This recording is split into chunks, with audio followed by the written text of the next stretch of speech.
ओम शांति। सबको मिला है बाबा का प्यार? मिला है?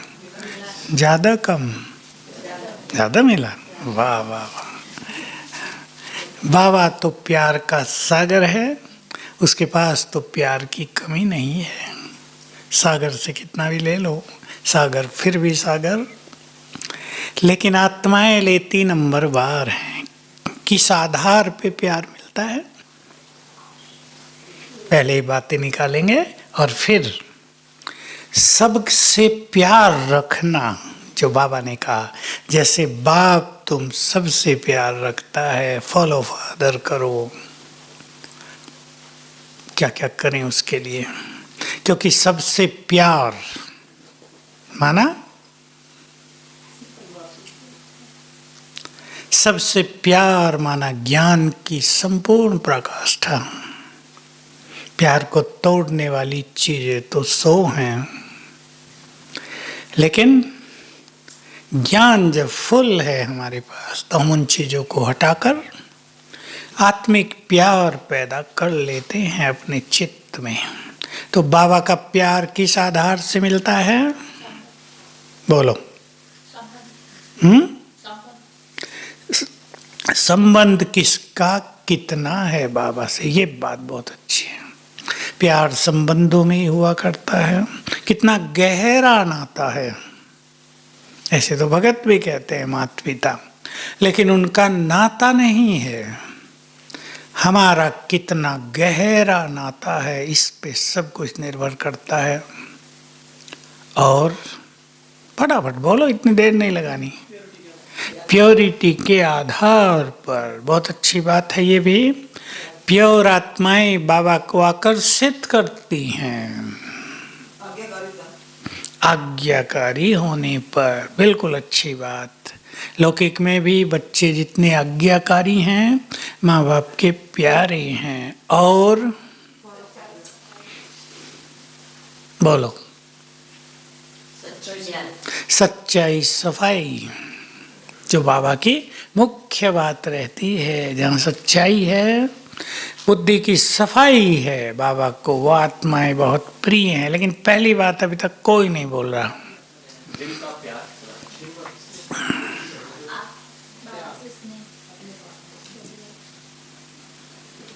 बोलो। साकार मुरलियों में भी अभी अभी आया है, याद जितना करेंगे स्नेह बढ़ता जाएगा बाबा से। लेकिन जितना स्नेह होगा उतनी ही याद भी ज़्यादा होगी। जो जितने देह से न्यारे, वो उतने ही बाबा के प्यारे पहले। और जो बीज का प्यारा, वो सारे वृक्ष का प्यारा। जैसे बाबा ने इस मुरली में कहा, जो सबको सम्मान देते हैं। करो याद, किसको याद है?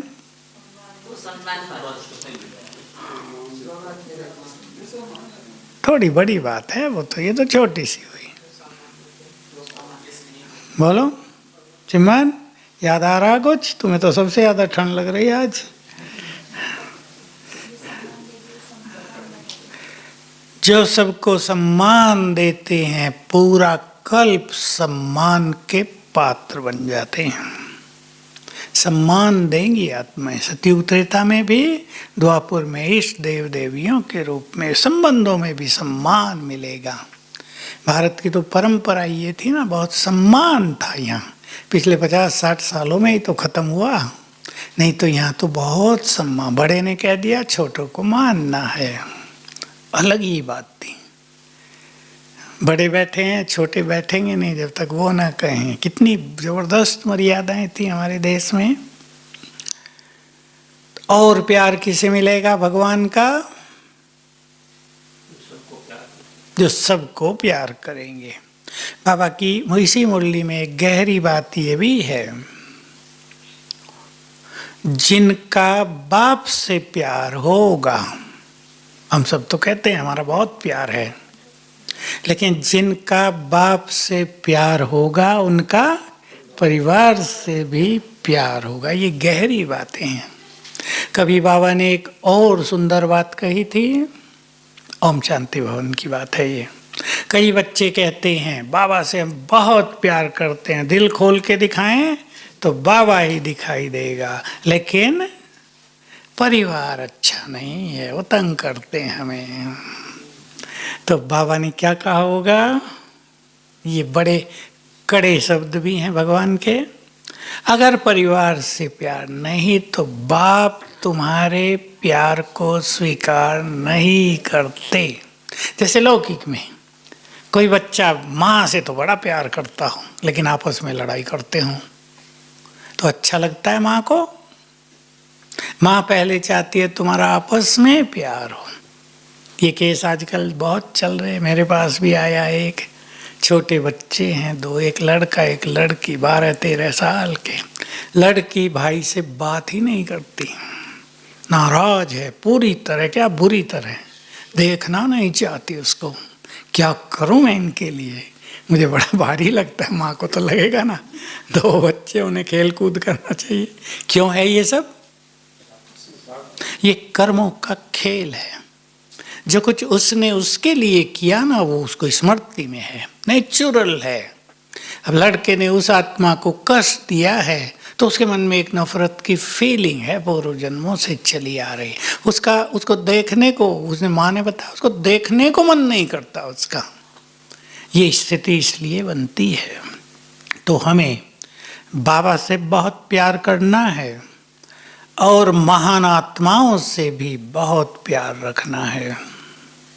चलो जो महान नहीं है उन्हें छोड़ भी दो कुछ देर के लिए, लेकिन जो बहुत महान है, जो इष्ट देव देवियाँ हैं, जो भगवान के कार्यों में लगे हैं, उन्हें बहुत प्यार देना, आत्मिक प्यार देना है। लेने की कामना नहीं, देना है। हम प्यार के दाता हैं। तो बाबा ने बहुत गहरी बात दूसरी कही, सच्चे दिल का प्यार ही आधार है संपन्न और संपूर्ण बनने का। बड़े गुह्य महावाक्य हैं ये। क्योंकि अगर आपस में प्यार नहीं होगा तो योग तो लगेगा ही नहीं। या लगेगा? ठीक है तुम लड़ते रहो, हम तो योग लगाएंगे, होगा? नहीं लगेगा योग, चित्त शांत भी नहीं होगा। तो हम सभी आज थोड़ी गहराई से चर्चा करेंगे। प्यार को तोड़ने वाली चीजें कौन कौन सी हैं, उन्हें हम ठीक करेंगे तो हमारा नेचुरल प्यार हो जाएगा। फिर हमें किसी के लिए प्यार दिखाने की जरूरत नहीं, लेकिन ऑटोमेटिकली ये काम करेगा और हमारी स्थिति को बहुत अच्छा बनाएगा। इसी मुरली की बाबा की एक गहरी बात भी याद करेंगे। जो बच्चे स्वमान में रहते हैं, ये बहुत अच्छी बात है, पिछली बार भी हमने इसकी चर्चा की थी।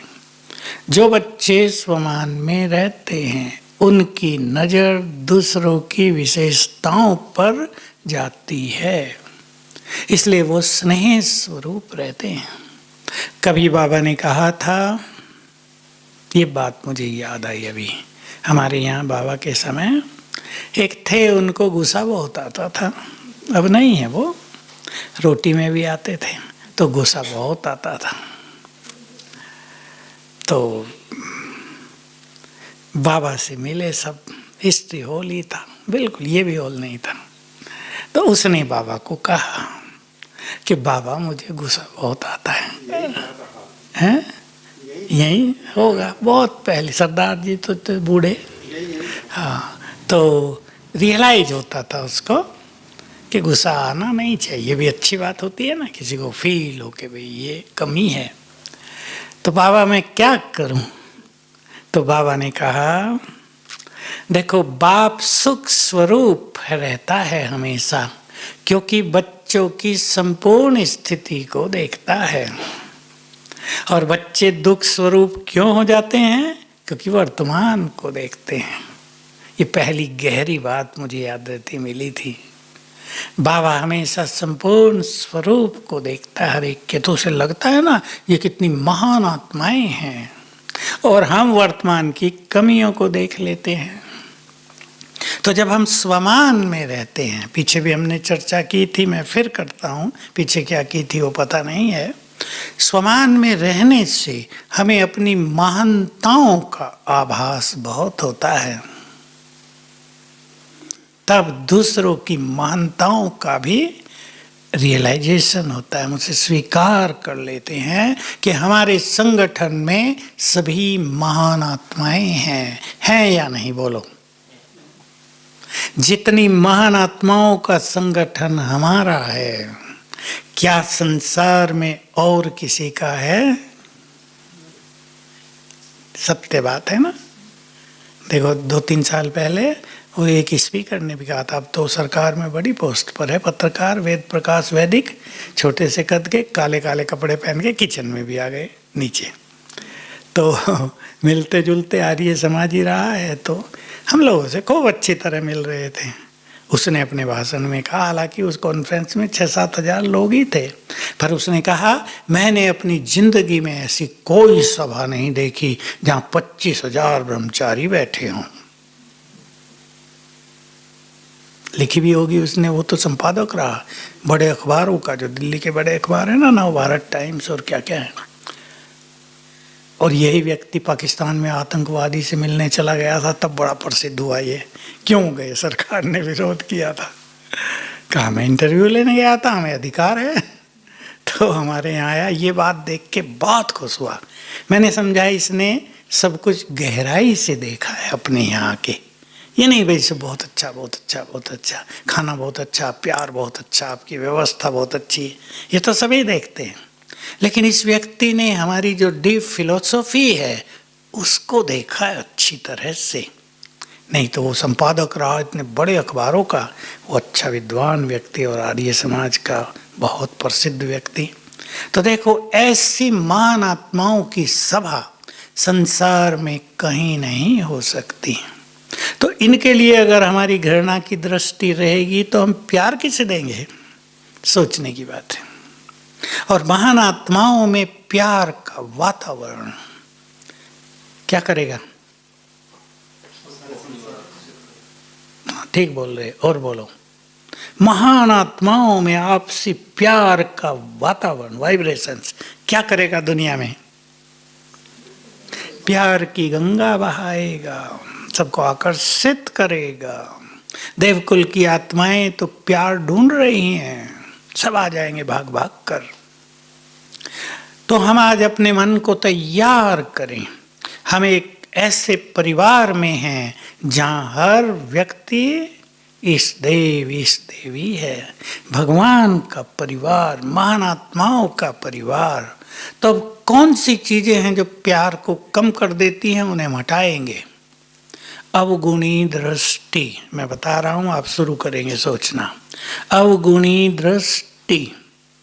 महान आत्माएं तो सब हैं लेकिन परफेक्ट तो नहीं है, इसलिए कोई ना कोई छोटी मोटी कमजोरी रहती है, दिखाई भी देगी। लेकिन हम उसे अपने चित्त पर रख कर नफरत का भाव पैदा न कर लें, क्योंकि नफरत, घृणा, ये गुण के समान है जो हमारी सुख शांति को नष्ट करेगी। फिर जब उस व्यक्ति को हम देखेंगे वही चीज याद आएगी, घृणा भाव पैदा होगा, हमारी स्थिति डाउन होगी। उसकी हो या ना हो सकता है वो अपने अवगुण पे विजय प्राप्त कर रहा हो। बाबा ने एक बात बहुत अच्छी और कही थी कि तुम अपनी दृष्टि को वैसा ही रखते हो। मान लो 10 साल पहले किसी में कोई कमजोरी थी, प्रैक्टिकल में थी, आपने देखा था।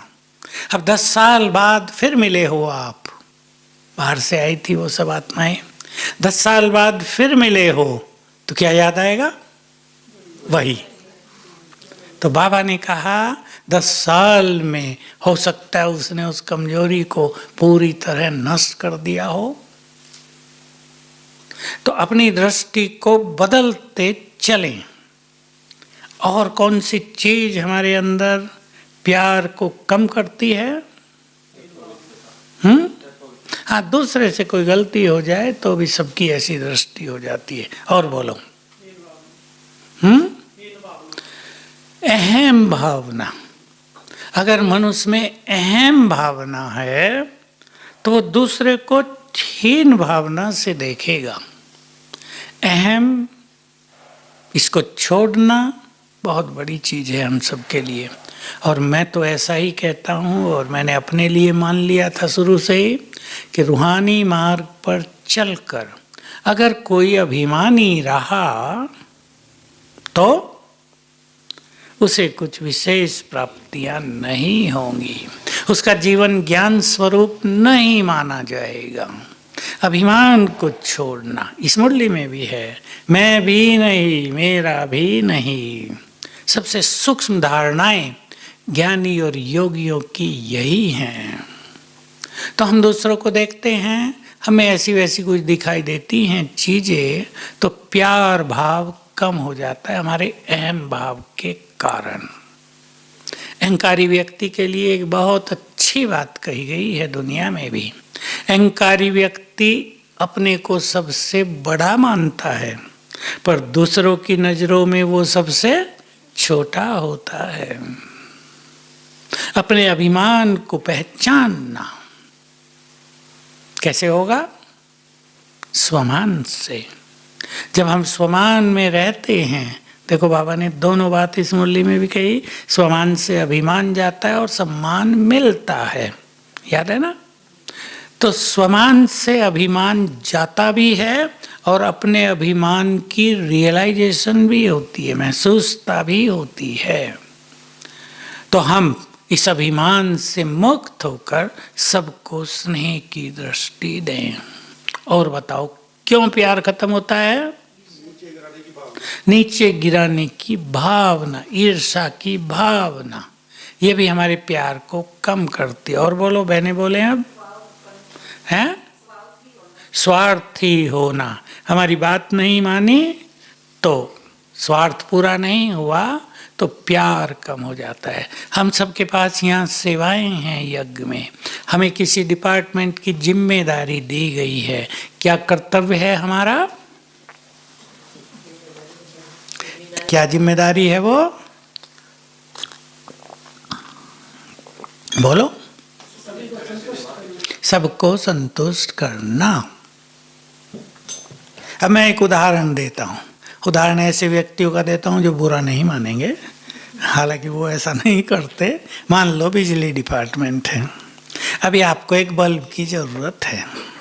अभी बल्ब आपने मांगा रात को 10 बजे, अभी डिपार्टमेंट तो बंद है भाई, नेचुरल है, वो भी सारा कोई 24 घंटे थोड़ा ही खोलेंगे। रात को आपका बल्ब फ्यूज हो गया, आप गए कमरे में, आपने देखा बाथरूम का बल्ब फ्यूज है। अब बोलो जनक, क्या करना चाहिए?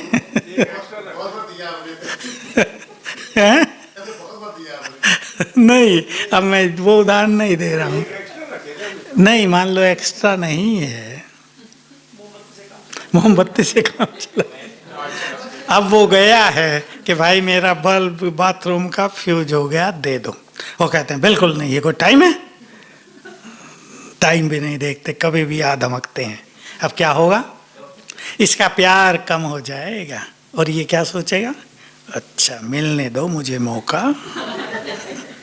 अब आपकी ड्यूटी टोली की है, अब वो टोली लेने आया, भाई मेरा गेस्ट आया, थोड़ी टोली दे दो। आप भी यही कहेंगे कोई टाइम है? गेस्ट के लिए टोली होती है क्या? अभी कोरोना चल रहा, नहीं मिलेगी। तो क्या हुआ? संघर्ष की स्थिति, जबकि बहुत छोटी सी बात है। जिनके मन में बहुत अच्छी भावनाएं हैं बहुत लोग हमारे यहाँ हैं, वो कहेंगे अच्छा फ्यूज हो गया ना, आपको सब दिक्कत हो गई, चलो अभी खोल के दे देता हूँ। कितना प्यार हो जाएगा, और फिर सदा के लिए वो भी उनके सहयोगी बन जाएंगे। तो जहाँ सहयोग है वहाँ स्नेह है, जहाँ स्नेह है वहाँ सहयोग है, ये भी है। लेकिन जहाँ हम एक दूसरे को सहयोग करते हैं वहाँ स्नेह में बढ़ोतरी होती है। हाँ, ये सब चीज़ें तो हैं, त्याग भी करना होता है। अब देखिए छोटी छोटी बातें हैं। एक साथ आप सभी कमरों में सोए हुए हैं, कभी स्नेह रहता है और कभी बाथरूम पे झगड़े भी हो जाते हैं, जल्दी खोलो जल्दी खोलो। बहनों का ज़्यादा होता है, उनको टाइम भी लगता है, भाइयों में कम रहता है ये, लेकिन बहनों का ज़्यादा होता है। तो क्या करेंगे? एक दूसरे का ध्यान रखना। अगर आप अपने परिवार में हो और बच्चे कह रहे हो मम्मी जल्दी मुझे भी नहाना है, तो आप 5 मिनट पहले ही निकल जाएंगे या नहीं? ये भी हमारा परिवार है।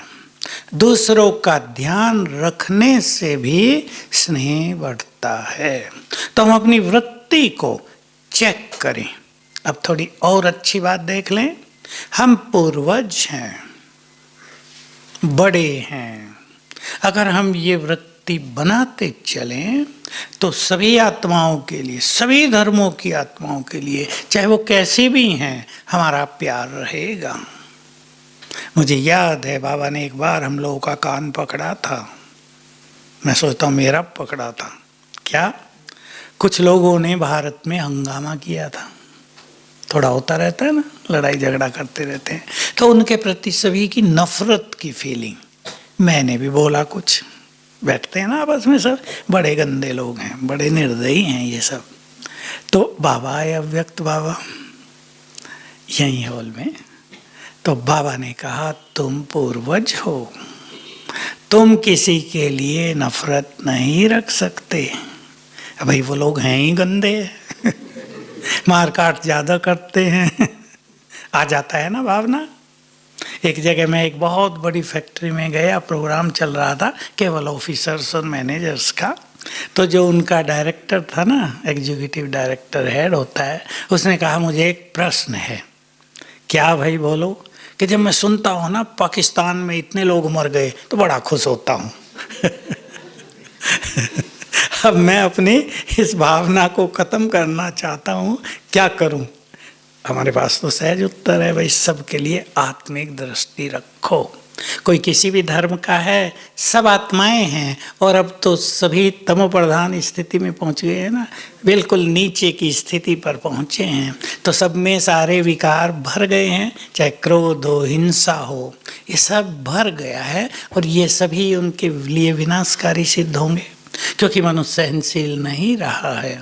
तो अगर हम अपने को पूर्वज मानते हैं, अगर हम अपने स्वमान को ऊंचा करते चले, हायर स्टेज पर ले जाएं, तो सचमुच हमें सब आत्माओं पर रहम आएगा और अलौकिक स्नेह की दृष्टि बन जाएगी। और इससे हमारे संगठन में वाइब्रेशंस बहुत सुंदर हो जाएंगे। आप चाहे किसी डिपार्टमेंट में हैं, वहाँ अगर ऐसे स्नेह के वाइब्रेशंस होते हैं तो सबकी कार्य शक्ति भी बहुत बढ़ जाती है। काम निर्विघ्न होंगे। जहाँ स्नेह है वहाँ विघ्न नहीं है। दादी जानकी कहा करती थी, जिस परिवार में प्यार बहुत हो, अगर किसी व्यक्ति को वहाँ टेंशन भी हो जाए तो जैसे वो टेंशन उस प्यार में बट जाती है, सबके पास चल जाएगी, थोड़ी थोड़ी खत्म हो जाएगी। प्यार ऐसी चीज़ है। इसलिए हमें अपने परिवारों में, डिपार्टमेंट में, अपने इस महान यज्ञ में प्यार का पूरा माहौल बनाकर ही रखना है। वृत्ति इसके लिए बहुत इम्पोर्टेंट है। अभी आप एक उदाहरण लो और उस पर बहुत अच्छा चिंतन करें। बाबा आकर बैठ गया है, अब तो नहीं आ रहा है। बाबा आते थे, बैठते थे, सारी सभा में बाबा ने अगर 2-4 शब्द प्यार के बोल दिए, तुम तो बाप के नैनों में समाये हुए हो, तो सारी सभा में प्यार के वाइब्रेशंस फैल जाते थे। हम सब ने देखा है। बाबा कभी कहते थे, बाप को अपने बच्चों पर बहुत नाज है, मेरे सारे बच्चे राजा बच्चे हैं। ऐसा कोई बाप होगा जिसके सारे बच्चे राजा हों? तो कैसे संगठन में 25,000 लोग बैठे हैं, लेकिन सब गदगद प्यार के वाइब्रेशन से ओत प्रोत चारों ओर प्यार ही प्यार झलकने लगा। क्यों? अब वहाँ कई आत्माएं बैठी हैं, ऐसी भी हैं जिन्होंने भी धारणाएं नहीं की। 25,000 में 1,000 तो ऐसे आ ही जाते थे हर टर्न में। ऐसे तो बहुत थे जिनको भी योग लगाना नहीं आता, 7 डेज कोर्स करा के ले आई हैं उनको। हाँ, कई तो वहीं आके करते थे, क्योंकि मेरे से मिलने आते थे ना। मैं पूछते थे हमारा योग नहीं लगता, मैं पूछता था ज्ञान लिया, वो मुझे देखने लगते थे ज्ञान क्या। तो मैं समझ जाता था कि अभी इनको कुछ ज़्यादा बताया नहीं गया है, इतना ही कहा बाबा को याद करना वहाँ जाके। तो लेकिन बाबा से प्यार की फीलिंग क्यों होती थी? अब गहरी बात पे विचार करना, वही हमें करना है। बाबा जब सबको देखते थे, अब बाबा को तो पता है कि 1000 लोग ऐसे ही आ गए हैं, लेकिन बाबा को ये भी पता है कि आज तो ये ऐसे ही आ गए हैं, लेकिन कल ये बाबा के बनने वाले ही हैं। ये ब्रह्मा भोजन बेकार नहीं जाएगा, यक्का पानी पिएंगे वो खाली नहीं जाएगा, यक्की हवा से श्वास लेंगे वो फलीभूत होगा। बाबा को ये पता है, ये देव कुल की आत्माएं आई हैं। तो दृष्टिकोण ऐसा है, इसको कहते हैं वृत्ति, कि ये सब मेरी महान आत्माएं बैठी हैं, इस संसार की चुनी हुई आत्माएं सभा में बैठी हैं, तो ये महान हैं, ये मेरे हैं सब। ये वृत्ति हो गई मेरे, तो प्यार ही प्यार फैल जाता था। माताओं से बच्चों को प्यार की क्यों फीलिंग होती है? मेरे बच्चे हैं। ये वृत्ति है, सूक्ष्म वृत्ति। और अगर हम इसमें आत्मिक वृत्ति बनाएं अपनी, तो ऑटोमेटिकली हमसे सबको प्यार की फीलिंग होने लगेगी। अब माताएं अपने लौकिक में भी जाती हैं, आप किसी शादी में गई हैं, अब वहाँ 100-200 लोग आए, अब तो नहीं आते पर पहले तो आते ही थे ना, बहुत भीड़ होती थी। आप आत्मिक दृष्टि रख रही हैं, सब आत्माएं आई हैं, सब बाबा के बच्चे हैं, आज नहीं तो कल ये आने वाले हैं बाबा के पास, तो आपसे उन्हें एक अलौकिक अनुभूति होगी। और आप वहाँ रह के सोचने लगे, उल्टा क्या सोचा जा सकता है? कहाँ आ गई आज, ये तो बड़ा गंदा माहौल है यहाँ, शादी का माहौल, कैसे कैसे डांस कर रहे लोग, कैसे कैसे गीत चला रखे हैं। तो न आपका मन लगेगा और न कोई आपको देखकर प्रसन्न होगा। हमें क्या सोचना है ऐसी जगह? वो कैसे भी हैं, हम क्रिएटर हैं, मास्टर क्रिएटर। वातावरण उन्होंने कैसा भी बनाया है, हम उसको श्रेष्ठ बनाने वाले हैं। चाहे कहीं अशांति हो, चाहे कहीं बिल्कुल लौकिकता हो, अगर हम अलौकिक स्थिति में होंगे तो लौकिक वातावरण में भी अलौकिक वाइब्रेशंस फैल जाएंगे। माताओं को ये सब ध्यान रखना है, क्योंकि आपको तो जाना ही पड़ता है। आप तो ये नहीं कह सकते कि हम नहीं जाएंगे। संबंध ऐसे होते हैं, गूढ़ गाढ़ संबंध, प्रगाढ़ जिसको कहा जाता है, बहुत गहरे, बहुत समीप संबंध, उसमें आना जाना पड़ता है। तो इसलिए बाबा कहते थे, बाबा से पूछते थे ना, जाएं या न जाएं, साकार में भी बाबा कहते थे जाओ, सेवा करके आओ। जब हमारी मनोस्थिति अच्छी होगी तो 2-4 लोग आपसे पूछेंगे जरूर, बहुत खुश हो आप, तो आपके चेहरे पे संतोष है, तो ज्ञान देने का मौका मिलेगा। तो हम इस तरह अपनी स्थिति को स्नेहमय बनाएंगे। परिवार से स्नेह होगा तो बाबा के प्यार में मगन होना सहज होगा। हमें सब अच्छे लगेंगे तो बाबा और ज़्यादा अच्छा लगेगा। तो सभी विश्व कल्याणकारी हैं, तो हम किससे गणना करें? हमारे स्नेह से ही तो सब पावन बनेंगे। जैसे बाबा के प्यार को पाकर हम पावन बन गए, हम अपनी बुराइयों को छोड़ने लगे, हमारे स्नेह को पाकर आत्माओं की भी यही स्थिति होगी। इसलिए हमारा प्यार दूसरों के लिए अमृत है, हमारा प्यार उनके लिए संजीवनी बूटी है, हमारा प्यार उनके सुख जीवन में हरियाली लाने वाला है। इसलिए अपनी किसी भी बात को छोड़कर दूसरे के कल्याण के लिए भी, दूसरों को आगे बढ़ाने के लिए भी हम स्नेह देते चलें। अब स्नेह स्थूल में देने की बात नहीं होती। स्नेह का स्वरूप क्या होगा? दूसरों को आगे बढ़ाना, दूसरों को अप्रिशिएट करना, उनकी प्रशंसा करना। दूसरे ने कोई अच्छा काम किया तो वाह वाह करना, प्यार होगा तभी तो करेंगे, नफरत होगी तो कमी निकाल देंगे ना। क्या काम किया है तो मैं 10 बार कर चुकी हूँ, कर देंगे ना ऐसे। तो फिर बेचारे ने जिसने अच्छा काम किया उसको भी लगेगा कि पता नहीं अच्छा हुआ है या नहीं हुआ है। तो अपनी ऊंचाई और हम दाता हैं, बस याद रखेंगे। जैसे बाबा ने सबको स्नेह दिया है, हम उसके बड़े बच्चे हैं बड़े या छोटे? हम उसके बड़े बच्चे हैं। बड़ों का काम होता है आने वाली आत्माओं को स्नेह की पालना देना। तो आपस में जो छोटी मोटी बातें होती हैं, अब स्नेह बढ़ाना है तो हमें एक दूसरे की ग्लानि निंदा नहीं करनी चाहिए। स्नेह बढ़ाना है, इंग्लिश में शब्द है एप्रिसिएशन, प्रशंसा। एक दूसरे की प्रशंसा करेंगे, उनके कार्यों को एप्रिशिएट करेंगे तो प्यार बहुत बढ़ जाएगा। मैं एक उदाहरण दिया करता हूँ बाहर की सभाओं में, ठंड लगने लगी। माताओं का उदाहरण है, बुरा तो नहीं मानेगी, सबके लिए है। माता के बच्चे की शादी हुई है, बहू आई है, खाना बनाया है, रोटी जला दी। अब आजकल की लड़कियां थोड़ा ही खाना बनाना सीखती हैं घरों में, वो तो पढ़ती हैं और फिर जॉब करने लगती हैं। खाना तो मम्मी बनाती है। अब सास के ऊपर है वो कैसा व्यवहार करती है। सास चट बैठती है, अभी घर में आई है, रोटी जला दी, कल हमारा घर भी जला देगी, तुम तो अकल नहीं है, तुम्हारी माँ ने क्या सिखाया तुम्हें। और बेचारी को 2-4 जली कटी सुना दी, अब डर गई। दूसरी रोटी जो बनाई वो और जल गई, डांट पड़ने लगी। अब उस बहू के मन में सास के लिए प्यार और सम्मान होगा?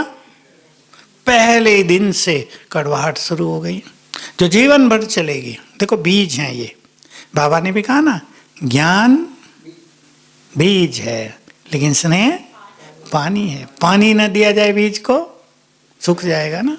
कोई कितना भी ज्ञानी हो लेकिन अगर स्नेह नहीं तो जीवन रूखा सूखा होता है, रमणीक नहीं होता। ऐसे ज्ञानी आपने बहुत देखे होंगे।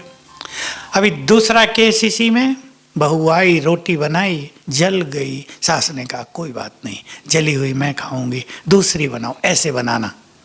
फर्स्ट क्लास बन गई। अब ये छोटी सी घटना जीवन भर के लिए करेगी या नहीं? कुछ प्यार रखेगी, सम्मान रखेगी कि हमारी सास बहुत अच्छी है। देखो पहले दिन सिखा दिया मुझे। जब हम किसी को कुछ अच्छी बात सिखाते हैं तो इसका इफेक्ट दूसरे पर बहुत गहरा और लंबे समय तक चलता है। हम ये ना सोचें कि जो व्यक्ति हमारे पास आया है वो परफेक्ट आया है, हमें सिखाना है। आप सबके पास भी सेवाधारी आते हैं। अब सेवाधारी बेचारे कैसे होंगे? उन्होंने घर में वो काम किया क्या? हमें याद है, हमें लच्छू बहन के स्टोर की सफाई के लिए भेज दिया। मुझे और वल्लभ भाई को जाने नहीं देते थे किसी को। कहा 2 नए लड़के आए हैं, ये अच्छे लगते हैं थोड़े, इनसे करा लो। लच्छू बहन ने कहा डोल और पोछा लेके आओ। अब भाई डोल क्या होता है, ये पोछा क्या होता है? हम चक्कर लगा के वापस आ गए, कुछ समझ में नहीं आया। उसने समझ लिया कि इनको समझ में नहीं आया। अभी उसने फिर हमें बताया ये डोल बाल्टी को कहते हैं और ये पोछा कपड़ा जिससे लेते। अभी कहा पोछा लगाओ स्टोर में, अब हमें ये भी नहीं पता पोछा लगाया कैसे जाता है। पानी सहित डाल दिया। फिर उसने लगा के दिखाया हमें। तो हमारे और लच्छू बहन के संबंध इतने स्वीट रहे जीवन भर। मैं इस बात को कहता हूँ। मेरे से वो बहुत प्यार से और सम्मान से, कि मेरी ड्यूटी होती थी सेवाधारियों को सारा सामान दिलाना और देना भी। तो बहुत ही अच्छी तरह से दोनों का नाता रहा। तो देखो सिखाने की जो चीज़ है ना, उसका महत्व तो बहुत बड़ा है। तो सेवाधारी कैसे भी आते हैं, हम उनको सिखाते हैं। हमारे पास एक सेवाधारी ऐसा आया हुआ जिसने केमिस्ट्री से MSc की है, अशोक भाई, और PhD कर रहा है। मैंने कहा अरे तुम सेवा में आ गए साइंटिस्ट? हाँ यहीं तो मज़ा आ रहा है। और पीएचडी वीएचडी में तो दिमाग खराब होते हैं, मज़ा आ रहा है। उसकी मम्मी को बड़ा मोह बुला रही है, क्यों नहीं आता जल्दी? आऊँगा आऊँगा, थोड़ा ठहरो, मैं यहाँ रहूँगा थोड़ा ही। तो देखो कितने बड़ा निरहंकारी युवक, एमएससी केमिस्ट्री से करके कोई पीएचडी कर रहा हो, वो तो बड़ा साइंटिस्ट हो जाता है और उसका ईगो तो बहुत ऊंचा उठ जाता है। लेकिन बाबा के बच्चों में, अब जब हमने सुना, पहली दृष्टि में उससे प्यार हुआ, कितना अच्छा बच्चा है ये, कितना निरहंकारी है। तो निरहंकारिता स्नेह को अट्रैक्ट भी करती है। हम भी अपने अपने संगठनों में इन चीज़ों का बहुत ध्यान रखेंगे तो सिखाएंगे। सीखा हुआ हमारे पास आ जाए ऐसा नहीं, और जिसको हम सिखाएंगे वो बहुत अच्छी सेवा भी करेगा और संबंध भी हमारे बहुत स्वीट रहेंगे। सेवादारी, या समझ रहे हैं ना सेवादारी भाई सब? आपको भी सीखना है। सिखाने वाले का काम सिखाना और सीखने वाले का सीखना। इसलिए अपनी बुद्धि के द्वार जीवन भर के लिए सीखने के लिए खोल कर रखने चाहिए। चाहे हम कितने बड़े हो जाएं, कितने बुद्धिमान बन जाएं, हमारे अंदर सब टैलेंट्स आ जाएं, हमारा नाम बहुत हो जाए, लेकिन सीखने के लिए,